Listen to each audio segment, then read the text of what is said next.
Hey y'all, what's up? I'm Bala One with my review of Ring of Honor Tokyo Summit. This was actually better than the show before, believe it or not. But anyway, let's get right into the review.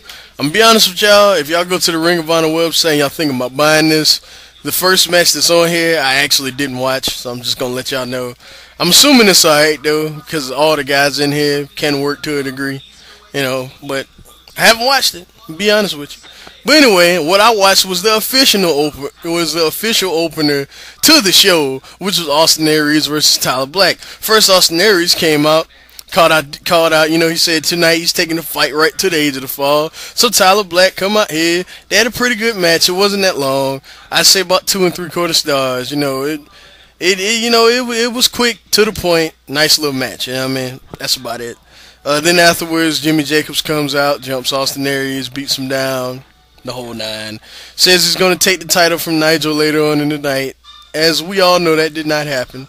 I don't have to spoil that because everybody that's watching this should know that Nigel was still the champion. This was alright though. It's 2 3/4 stars. It was alright. Alright, then we had Eddie Edwards versus Kazushi Miyamoto. This was nothing special. I mean, it was what it was. Sorry that the mic is making noise. I'm adjusting it. It was what it was. Nothing all that special. Nothing bad either. It was just kind of there. I take that back. It was pretty bad. I give it like 1.5 star. It was pretty bad. Even the finish was pretty stupid. But yeah, you just gotta see it. It wasn't that long in its defense. Then we had a match that was really fun for me to watch. I'm not the biggest Taiji Ishimori fan, but when he gets with Generico, magic happens. I don't know what it is. Like, his singles matches to me aren't very good. That's just me. But when he tags like with somebody like KENTA or something like that, he usually puts on a good match. But with Generico, I don't know. It's just something magical about these two. And this match was very good. I'd say 3.5 stars. A lot of people may think I'm overrating it, but some of the spots at the end were just mind-boggling. And that DDT, I hate to ruin the finish a little bit, but it's this DDT that Ishimori hits is just that should be his finisher. Like, bottom line, not that stupid superstar elbow. That should be his finisher. That DDT, bam, that needs to be it. You know what I mean? But yeah.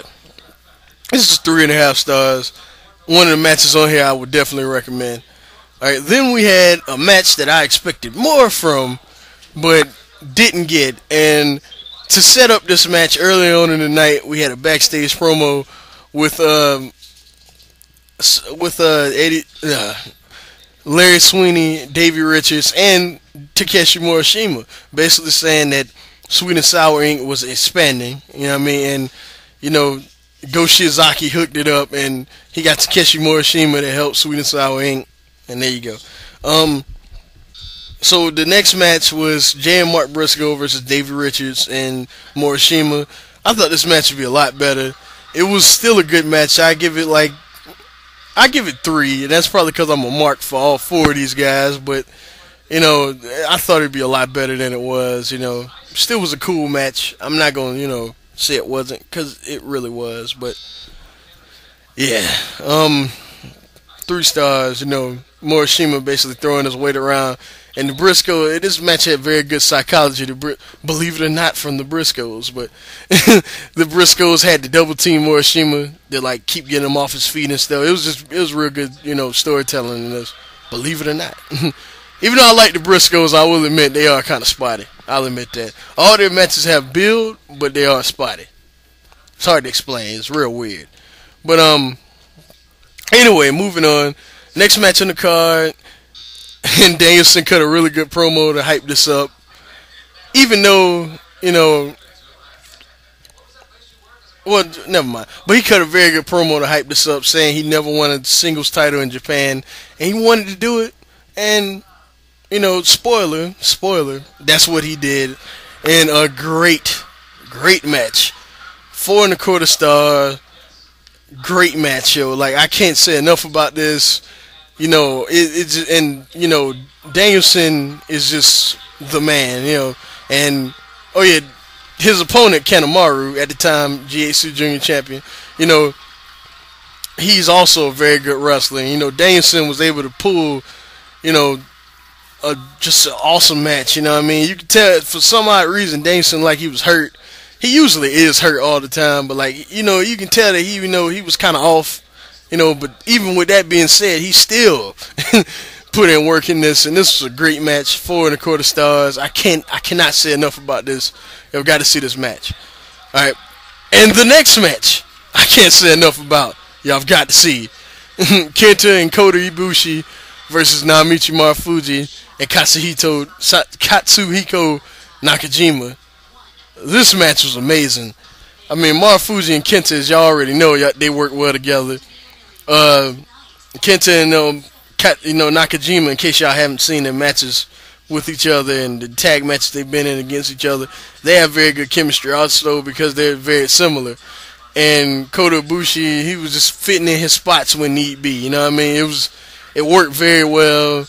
The Japanese crowd was into it because all four of these guys are big names in Japan. And this is just a very good match. 4.5 stars. Yes, I went 4.5 on this. I actually thought this was better than the match before it. This is just amazing, And the only thing I did not like about it was the fact that this, spoiler again, this ended in a draw. They gave it 5 more minutes and ended in a draw again. I think that they should have had a team just go over cleanly. That's just me because, this just didn't need to be a draw. I'm sorry. But with that being said, this was a great, great match. Alright, then after that, we had Roderick Strong versus Kensuke Sasaki. And if y'all watched True Slayer's video on Glory Bond of 7, I'm like Josh in this subject where I've never been the biggest Sasaki fan. I will admit though, with the right guy, he can have a great match. And, when he teamed with Hase, Hiroyoshi Hase, in case y'all don't know who that is, they were a great tag team. You know what I mean? But I just never been the biggest fan. Like even as a kid, never been the biggest fan. And I will say this match was pretty good. It could have been better, but just not the biggest Sasaki fan, honestly. I would give it 2.75 stars. That's about it. You never really got the feeling that Strong was going to win, honestly. You just knew he was going to lose. So I get it, 2.75 stars. Then after that, we had the world title match with Nigel playing the face, because he is a face in Japan, against Jimmy Jacobs.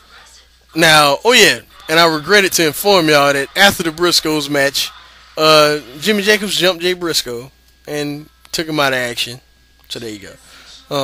Yeah, just had to throw that in there because it happened and it just popped in my head. But this was, this was what it. I mean, I thought this was good. I thought this was better than a lot of people did. I give it like 3.25 stars. Honestly, I thought it was like actually good for what it was. I know a lot of people are gonna be like, "Whoa, what kind of crack are you smoking?" But I really thought it was good for what it was. Jacobs, he can get heat anywhere, even in Japan, when people know little about him. You know what I mean? But this was still a fun match. To cap off a very great show. Not just a very good show, great show. I would give this. I'll go 9 for this because it got 2 great matches, sandwiched in the middle. There's only one bad match, but everything else on here was either very good to amazing to nothing offensive on here. So I go 9, and my next review will be Chikara Cybernetico Begins, and I'll holler at y'all later. Peace.